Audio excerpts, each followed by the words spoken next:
There are mornings that feel heavy even before they begin. You open your eyes and already sense the noise of the world pushing at the door. Messages, obligations, thoughts piling up without permission. And without realizing it, you start the day like a soldier heading into battle without armor. What's curious is that most people think life gets complicated around noon, when everything speeds up, but in truth, the fate of the entire day is decided in those first few minutes after waking. It's there, between silence and rush, that we determine whether the mind will own the day or be dragged through it without mercy. Many carry the feeling that every morning is just a repeat of yesterday's exhaustion, that they wake up, but not completely. The body moves, but the soul remains paused. And it's understandable. We live surrounded by distractions, by demands that call for our attention even before we take a breath. But the Stoics knew something we've forgotten. Morning isn't just the start of time, it's the training ground of character. What we do, and especially what we think, in those early hours can determine whether we live the day as victims or as masters of ourselves. And when the mind is trained from dawn, the storms of the day don't break it. They only test it. If this is your first time here, my name is Gabriel, and my goal is to help you cultivate the practical serenity of Stoicism so you can live with peace, dignity, and direction, even if the world doesn't change. I invite you to subscribe if this path resonates with you, because what we'll do here isn't about empty advice, but about habits that transform from within. Stay until the end, because I'll share a simple recipe, a Stoic drink that not only gives you energy, but also symbolizes the mindful care with which we should begin every day. Let's begin. Each day, when the first light barely touches the room, a battle begins, one that almost no one notices. It isn't fought against others, but against inertia, distraction, and the mental noise that takes hold even before we set foot on the ground. That silent war decides more than we realize. Our calm, our clarity, even how we'll respond to the first conflict of the day. The ancient Stoics knew that dawn was not just a biological routine, but a training ground for the soul. Marcus Aurelius wrote to himself every morning, reminding his mind to expect difficult people, intense emotions, and unfair situations. He didn't do it out of pessimism, but out of wisdom. Those who anticipate chaos master it. So far, we've talked about the power of the first hour of the day, but understanding it isn't enough. We must notice how most of us waste it. Many begin the morning by checking their phones, flooding their minds with news, complaints, and comparisons. In that moment, attention is surrendered to the outside world, and the mind loses its center. It's like opening your front door and letting all the street noise rush in. No one can build serenity from that noise. The Stoics believed that the first duty of the morning was to protect the soul from the whirlwind of distractions. And they were right. The way you wake up determines whether the day will be a trial or an opportunity. Imagine for a moment what it would be like to start each day in brief silence. No screens, just breathing and feeling your body awaken. In that small but sacred space, the mind clears and remembers what truly matters. What you do in those first minutes is not just a routine, it's a declaration. You're saying, I choose how to think, not the world for me. And that simple act of choosing, repeated every morning, changes the entire direction of life. We often believe that fatigue, anxiety, or lack of motivation appear by chance, but most of the time they reflect how we begin the day. If we wake in haste, the day becomes a chase. If we wake in calm, the day becomes fertile ground. The key is not to add more tasks or complicated rituals, but to become aware of how your inner dialogue begins at dawn. Do you speak to yourself with compassion or with criticism? Do you start by comparing or by appreciating. That first conversation shapes your mood far more than coffee or the news ever could. The problem is that we confuse activity with purpose. Waking up early doesn't guarantee serenity if the first thing you do is run. The Stoics taught that action without direction is noise, and movement without presence is waste. Mastering the morning doesn't mean doing more, it means doing consciously what truly matters. Before any task, there's a moment when you can pause and remember who you want to be today. That silent decision is the real beginning of the day.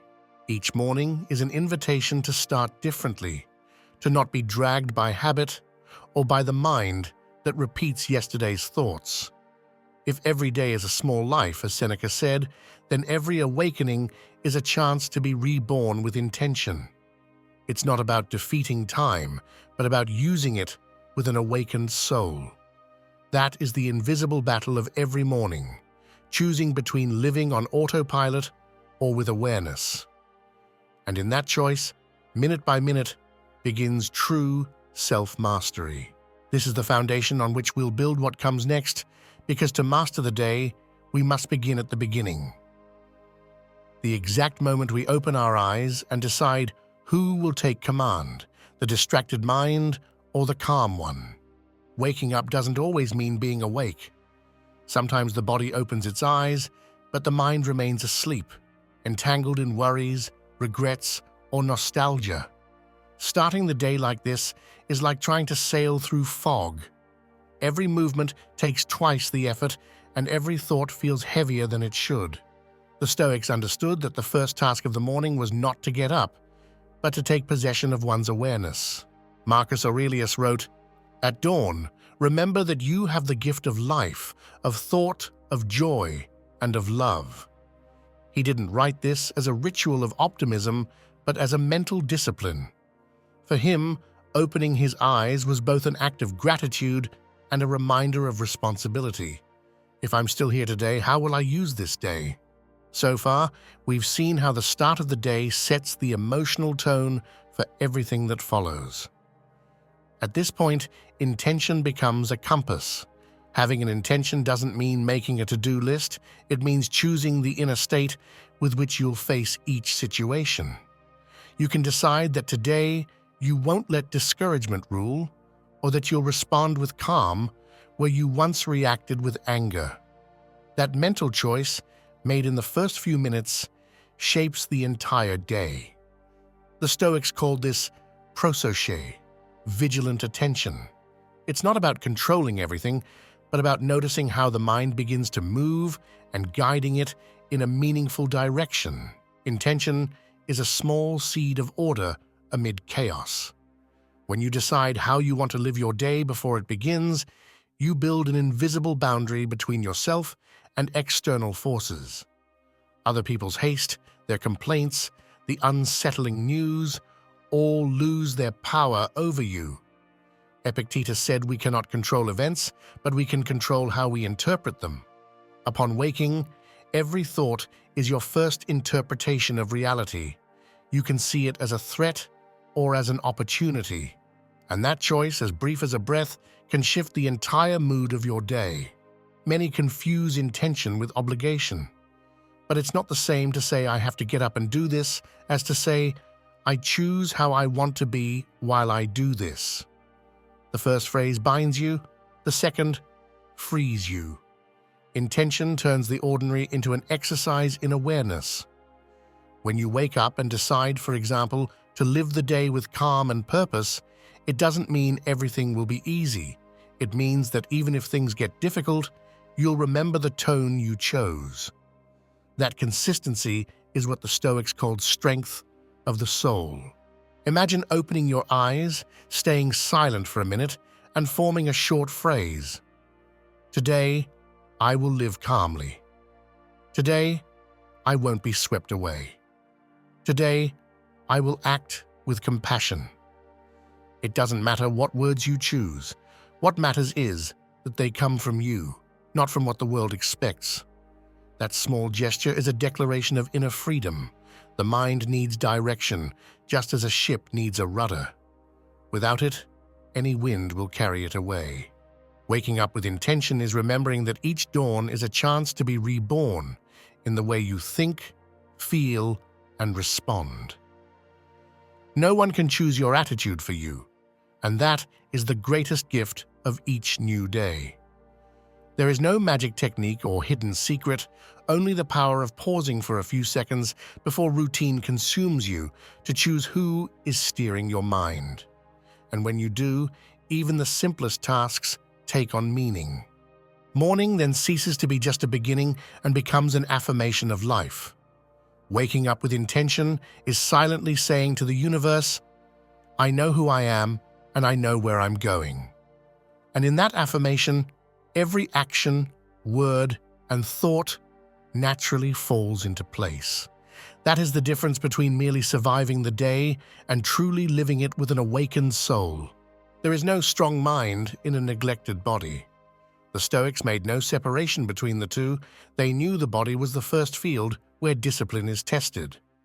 Seneca put it clearly, no one is free who is a slave to their body, nor one who despises it. That's why early movement wasn't about vanity, but about spiritual training. When you get up and move your body, even in simple ways, you send an internal message. I'm here, awake, ready to care for what's within my control. That brief act can shift the course of your morning more than any motivational speech. Up to this point, we've talked about mental intention, but now it's time to embody that intention. The body often carries emotions the mind doesn't know how to release. The tension in your shoulders, the weight in your back, the tightness in your chest, these are unresolved thoughts turned into matter. Moving your body upon waking, stretching, breathing deeply, walking a few minutes, opening the windows, is not a fitness requirement. It's freeing the mind through the flesh. It's telling your soul, you can rest in me because I'm in motion. The Stoics practiced what we could now call a gymnastics of the soul. They didn't need gyms, only awareness. Marcus Aurelius would walk while reflecting on his duty as a human being. That walk wasn't an escape from thought. It was a way to align thought with action. The body has its own wisdom. When it moves, it clears the noise. When it breathes, it brings order to inner chaos. And when both mind and body work together, serenity arises, the kind that can't be bought or faked. We've already seen that waking with intention sets the direction. But without a body that supports that decision, willpower runs out quickly. The body is the mind's silent ally. If you nourish it with rest, movement, and fresh air, it will sustain your clarity. If you neglect it, it becomes a burden. That's why the minutes right after waking are so valuable. It's not about doing a lot, but doing with presence. A few slow movements, a deep breath in front of the morning light, these are enough to remind you that you're alive and have choice. When that care becomes a habit, the body stops being an enemy. It's no longer a source of complaints, but a tool for balance. Energy doesn't come only from coffee or vitamins, it comes from the vital flow released when the mind and body work together. The Stoics sought this harmony, to treat the body with respect, but without indulgence, to care for it like a friend, not worship it like a god. That balance becomes practical serenity, strength without rigidity, calm without passivity. Think about how many times a day you forget to breathe consciously. That simple act, repeated with intention upon waking, can be an anchor. Deep breathing isn't a mystical technique, it's a way to return to yourself. With every inhale, you acknowledge your existence. With every exhale, you release what you no longer need to carry. The mind, following the rhythm of the breath, grows quiet, and that inner stillness is the best starting point for any day. Caring for your body isn't vanity, it's respect for the life you've been given. And that respect is, in itself, a form of self-love. When your body is in balance, your mind can focus on what truly matters. Conscious movement becomes a silent prayer, a way to give thanks without words. And in that physical gratitude, the soul is trained, not to be perfect, but to be ready for whatever comes. And before we continue, I'd like to take this moment to invite you to be an active part of this community. If this content helps you find serenity and clarity, I invite you to subscribe, leave a like, and share your name and the country you're watching from. I love reading every message and seeing how far this conversation reaches. You can also share what morning habit you'd add to this list. Let's keep learning together.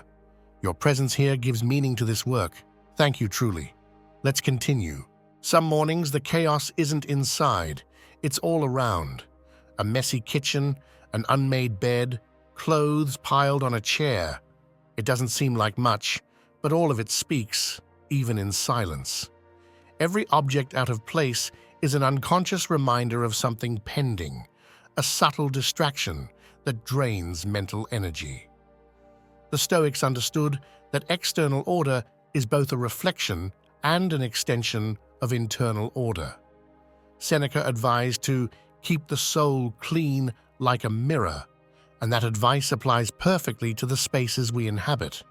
Your surroundings don't need luxury, only coherence. When the place where you wake up breathes calm, the mind can begin the day with dignity. So far, we've seen how intention and the body form the foundation of a solid morning, but the space we inhabit is the third pillar. The environment not only influences our mood, it shapes the way we think. If the first thing you see when you open your eyes is disorder, your mind leans toward confusion. If the first thing you see is order, light, and harmony, your brain interprets safety. That's why spending a few minutes each morning tidying up isn't wasting time, it's gaining clarity. It's a quiet way of telling yourself, this too is within my control. I once read an old story about a sage who lived in the mountains. Every dawn, before receiving his disciples, he would take a broom and slowly sweep the stone courtyard. One day, a student asked him why he did it, knowing the wind would soon scatter leaves again. The sage smiled and said, "I don't sweep to keep the courtyard clean. I sweep to stay awake." That image perfectly captures the lesson of this chapter. Order isn't just about aesthetics, it's about presence. When you clean, when you put things in their place, you're not just tidying the world, you're bringing order within. We often think calm comes from big decisions, but it almost always begins with small gestures. Making the bed, clearing a table, opening the window to let in light. These simple acts tell the brain, the day has begun.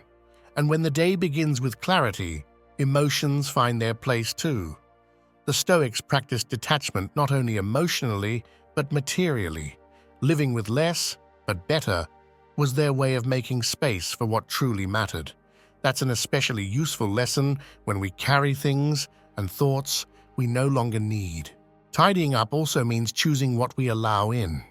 Noise, objects we keep out of guilt, reminders of a past that no longer serves us, all of that takes up space. Each morning is an opportunity to clear a little, not just visible dust, but the invisible weight that distracts. How many times have you had a better idea or a kinder conversation after tidying something? It wasn't a coincidence. Order clears paths in the mind. Order, practiced daily, becomes a habit of serenity. It's not about rigidity or perfection, but about respect for the place where your soul resides. The Stoics taught that the soul needs an environment that reflects its purpose. If you seek calm, create calm around you. If you seek clarity, let the light in. When the outer and the inner harmonize, a different energy emerges. You're no longer chasing the day, you're walking with it. So next time you wake up and feel the urge to rush into your tasks, pause for a moment. Look around, take a breath, and organize something, no matter how small.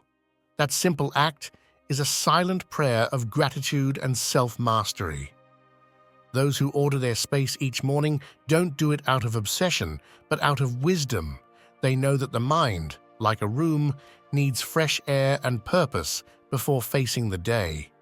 And precisely for that reason, in the next section, we'll see how to nurture that same balance from within, through what you consume and how you feed your body. What you choose to put into your body each morning is not a detail. It's a declaration of how you decide to treat yourself. Eating without thought, repeating the same automatic habits, or using food as anesthesia are all signs of disconnection.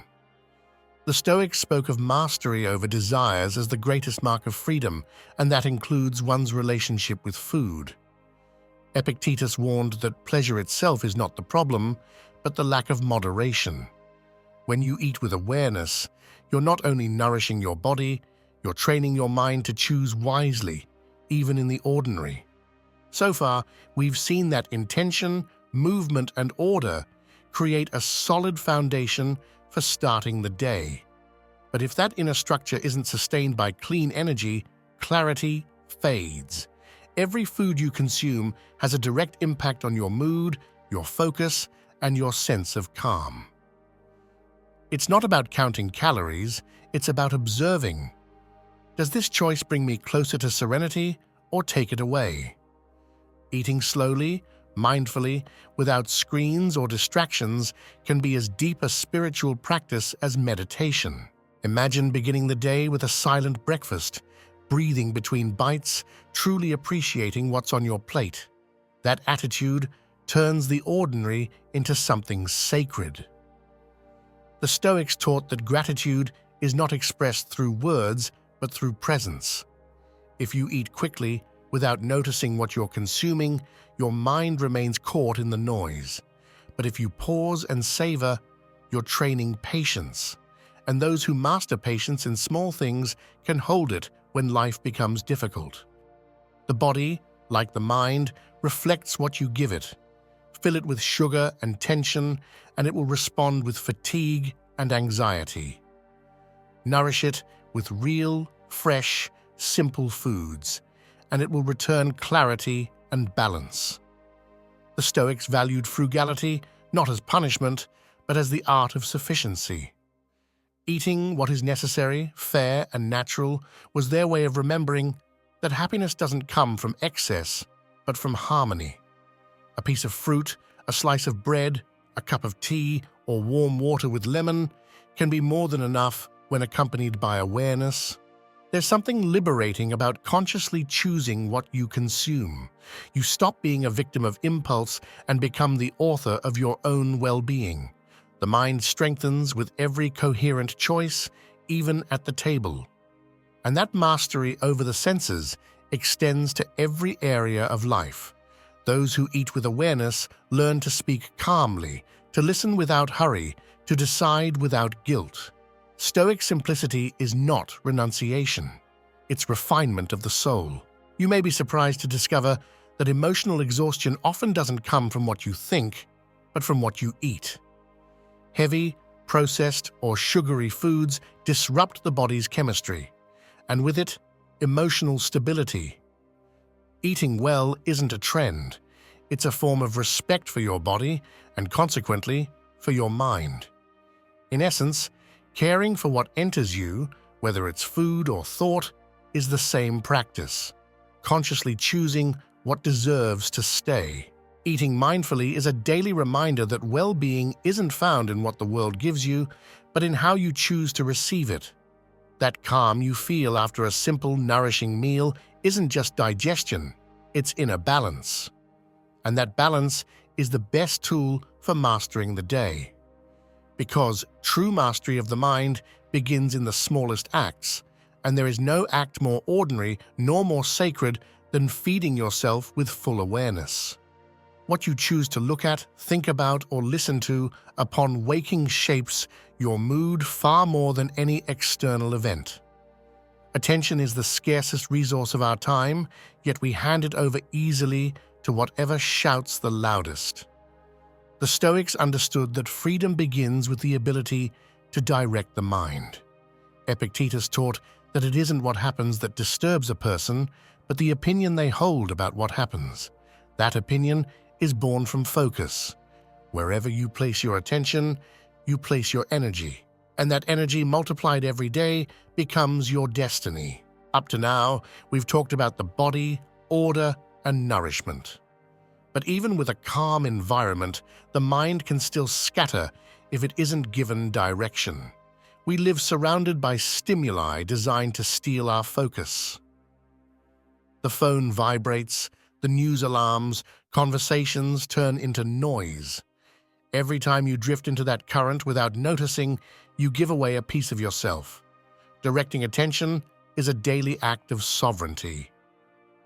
It's saying, I decide what enters my mind and how long it stays. The Stoics practiced a kind of attention we might now call moral presence.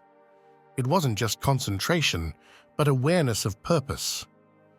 Marcus Aurelius wrote in his Meditations, "Your mind becomes unconquerable when it refuses to be carried away by what it cannot control." Each morning, pausing to decide where you'll focus your energy is like placing an invisible filter between you and the world. That mental boundary doesn't separate you, it protects you.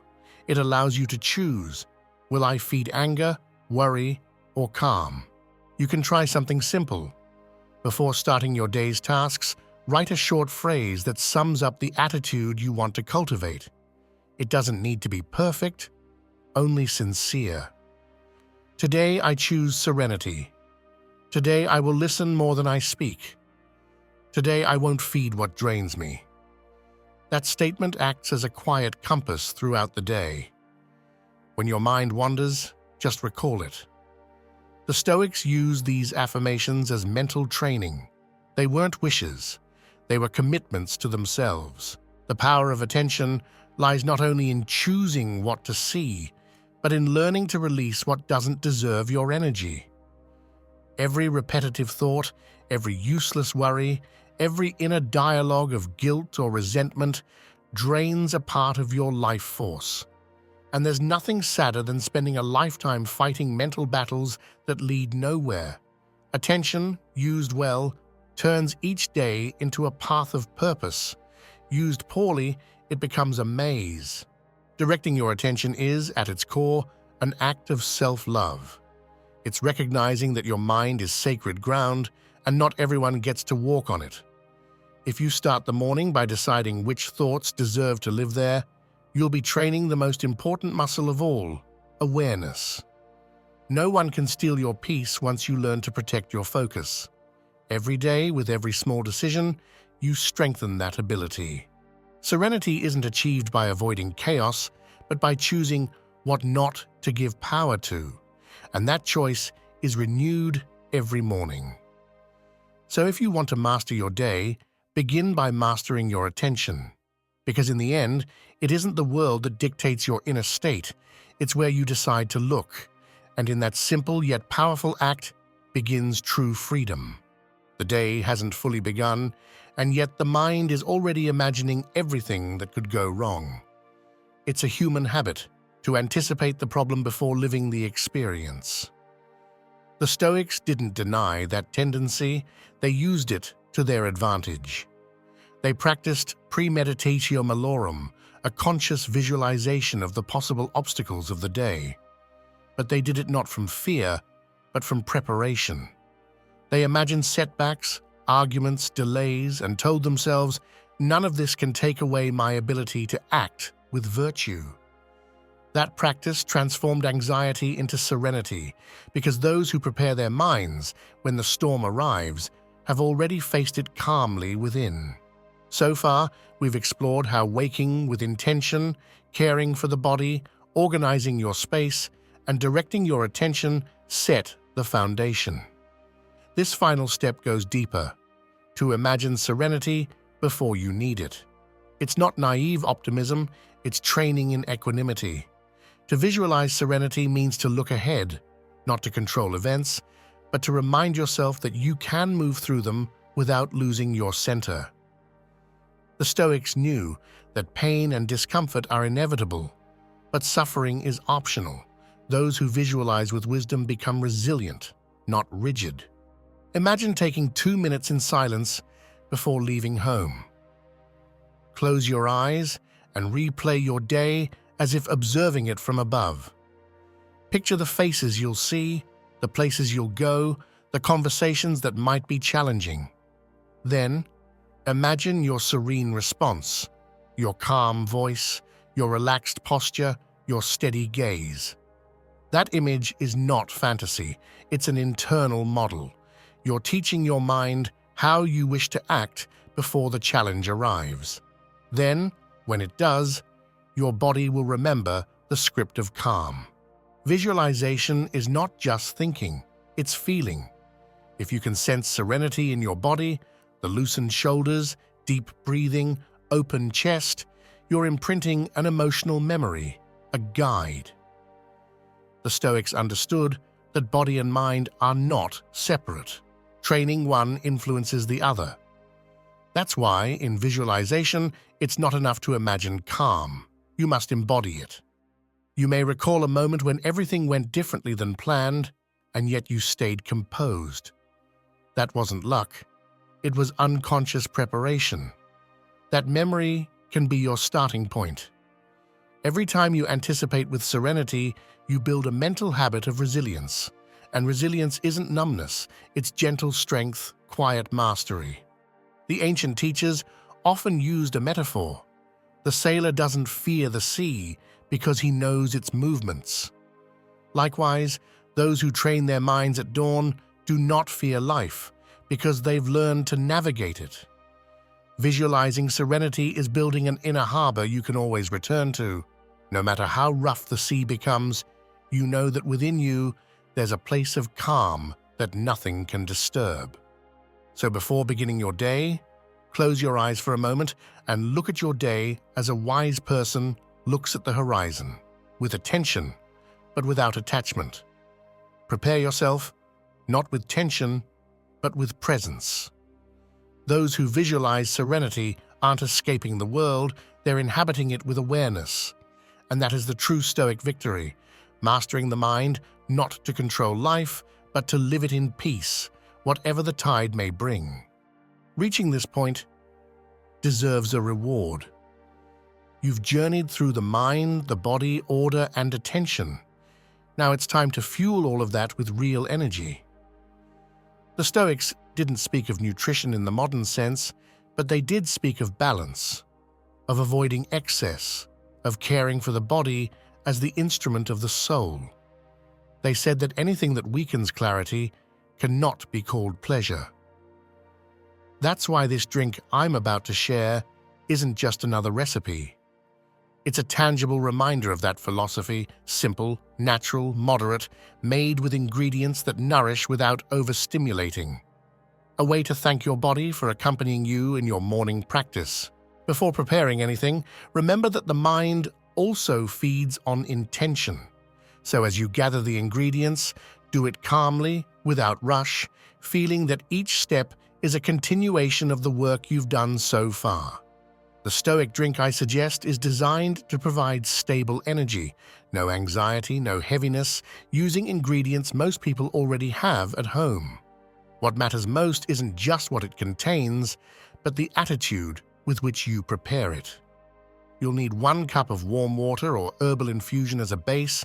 It can be green tea, any herbal tea, or simply hot water, juice from half a lemon, half an apple in pieces, a small handful of spinach or a chard leaf, 1 tablespoon of oats or chia, and a coin-sized slice of ginger. If you prefer it more refreshing, add a few ice cubes or some mint. Blend everything for a few seconds until smooth. The result is a light green drink with a fresh aroma and clean vitality. Each ingredient has a purpose. The lemon purifies and awakens the body. The apple provides natural sweetness without disrupting your energy. The spinach or chard offers iron and balance. The oats or chia maintain a steady sense of fullness, and the ginger stimulates circulation and inner warmth. Nothing in excess, everything in harmony. That's how the Stoics understood well-being, as a balance between strength and moderation. As you drink it, Sit quietly for a few minutes, breathe, and notice how your body thanks you for keeping things simple. This recipe isn't about perfection or promises of miracles. It's about reminding you that care begins with small gestures. Preparing your own morning drink is an act of presence. It's taking a moment to say to yourself, I respect myself, I support myself, I nourish myself with what does me good. That awareness matters more than any ingredient. What separates a mechanical habit from a meaningful ritual is the intention behind it. The ancients said the body is the servant of the soul, but a wise servant. Treat it kindly, and it will carry you with strength. This drink is a way to practice that kindness in the everyday. You don't need strict discipline or expensive products, just respect and consistency. Each sip can be an affirmation that you choose to start your day from calm, not from lack. So if you've made it this far, take this recipe as a symbol. You've absorbed the teachings, reflected on your mind and your environment, and now you receive something tangible, something you can make tomorrow morning. Let this Stoic drink be your physical reminder of a simple truth. When you care for yourself consciously, the soul settles, and the day begins in your favor. Because caring for the body with wisdom is at its core another way of caring for the mind. Throughout this journey, we've seen that the power of the morning doesn't lie in a perfect routine, but in the awareness with which you live it. From the first thought to the last sip of that drink that symbolizes care, everything you choose upon waking is a silent declaration of who you decide to be. Waking with intention, moving your body, organizing your space, nourishing yourself with respect, and directing your attention aren't just habits, they're exercises in inner freedom. And when you visualize serenity before the day tests you, you're doing what the sages of the past once did, remembering that calm isn't found outside, it's cultivated within. Thank you for coming this far. I know it isn't easy to hold your attention when the world pulls you toward noise, but if you've reached the end, it's because something in you longs for that deep clarity that depends on nothing external. I sincerely thank you for being part of this space of reflection, for taking the time to listen to yourself, and for learning to care for your energy. This path is built together, with every person who, like you, decides to begin the day with awareness and dignity. Your presence sustains this project as much as my words. My name is Gabriel, and my purpose is to walk with you through this process of cultivating practical serenity and Stoic wisdom, to live with peace, clear boundaries, and self-respect, even when others don't change. This work is born from a desire to offer real guidance and tools to those who are rebuilding their lives, learning to protect their peace without losing their gentleness. If each video plants a seed of calm or an idea that helps you return to yourself, then this purpose is fulfilled. And now, I'd like to ask you for something simple yet powerful. Tell me in the comments which country you're watching from, and write this phrase to seal what you've learned today. My morning is sacred. That will be our shared affirmation, a reminder that life changes when you stop waiting for others to set your rhythm. If you think someone needs to hear this message, share it. Maybe that small gesture will be the spark of serenity another heart needs today. Thank you for being here, for listening with an open heart, and for walking this part of the day together. May every morning find you more aware, lighter, and more in command of your peace. Up next, you'll see 2 videos on screen. Choose the one that speaks to you most and keep going deeper on this path of wisdom, presence, and inner freedom.